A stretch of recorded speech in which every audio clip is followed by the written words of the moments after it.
Okay, this is the Anver sheet lifter. It's really a pretty simple unit, just a big giant vacuum cup.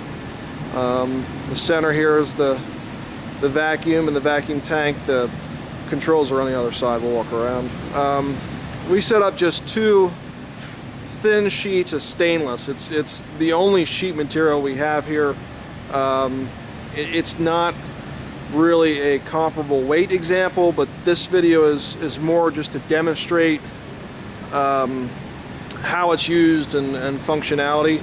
The unit has a rated capacity of 6,000 pounds, which should be adequate, I believe, for what we've been talking about.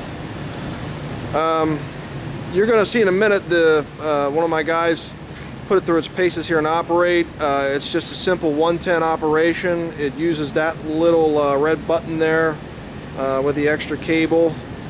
Originally, the machines probably had a pendant on it. You can see down there in the corner where it says pendant. That is not there. We never received a pendant with the machine.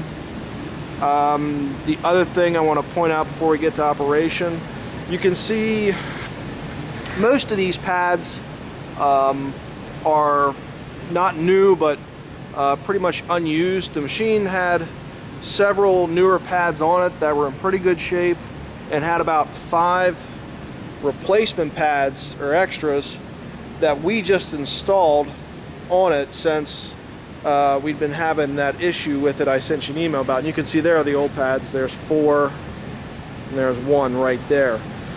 We put these newer pads on and that's helped, but we have out here at the front these 2 are original pads, and there's 1 here that makes 3. I'm down here, and the 2 on the far back there's 5 of them that have been on for some time. I believe 1 is cracked. They kind of show signs of dry rot. Right now the machine is very finicky about how it picks and repicks, and it's my belief that the problems seem to be localized in those pads because they're not getting a good seal. I think replacing those pads would solve the issues. Keith, go ahead and fire it up. Okay, red light means that it's drawing vacuum and you can't pick. Green light means you can pick. And as soon as we find a crane pendant, we'll pick it up. We have it hooked to our overhead crane here in the shop. Keith is going to pick it up here. Let me get a better. There, see,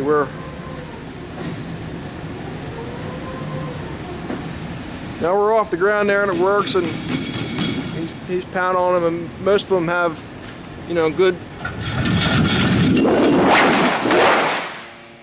Yep, there we go. There's a great example of a fail. What you couldn't see was I think the front released on it because the front pads are in good shape.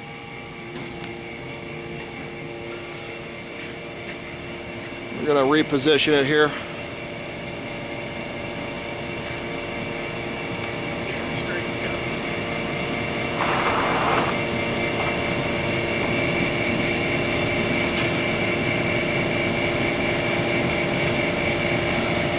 Gonna get that rear pad.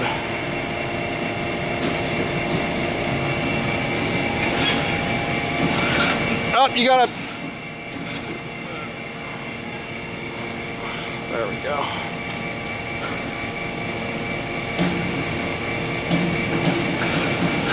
Okay, there he's got contact and everything now.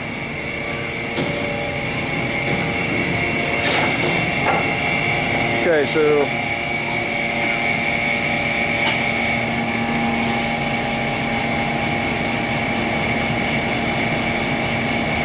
see, now we put it back on, and I think we're having a problem drawing suction again.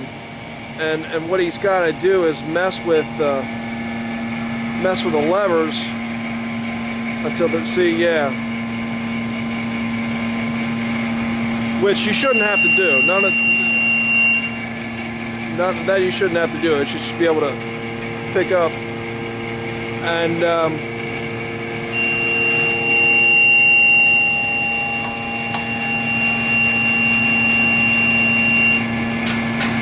yeah, see, some of the arms really don't sit completely straight all the time.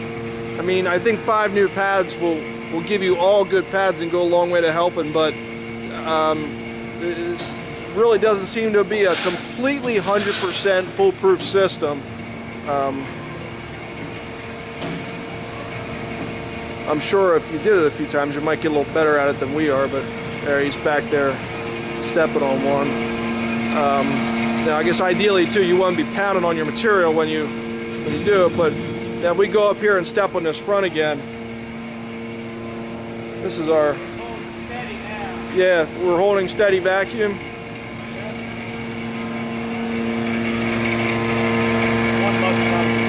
Right here, this area right here is the reservoir, and that seems, you know, when it's off and everything, that seems to hold pressure and everything, so I don't believe there are any leaks in the system there or anything like that.